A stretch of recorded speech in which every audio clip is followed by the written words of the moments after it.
出發啦！帶你解鎖海南親子活動嘅新玩法，石斑、虎蝦、海星各種海鮮應有盡有，一站式體驗趕海樂趣。出發前先普及安全知識，識別海入邊嘅有毒生物。上完課我哋就向住碼頭出發。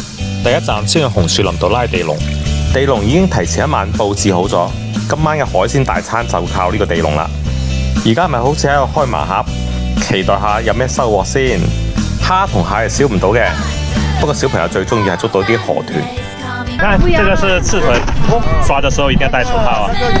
幾好彩啊！我哋仲捉到2條石斑，1條翹嘴。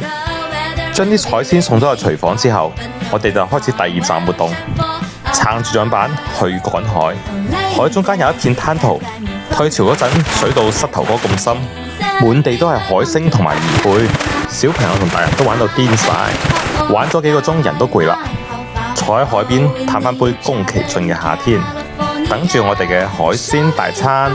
如果仲有體力，仲可以繼續玩下槳板。呢一瞬間，你會覺得成個天空同埋海洋都係屬於你嘅。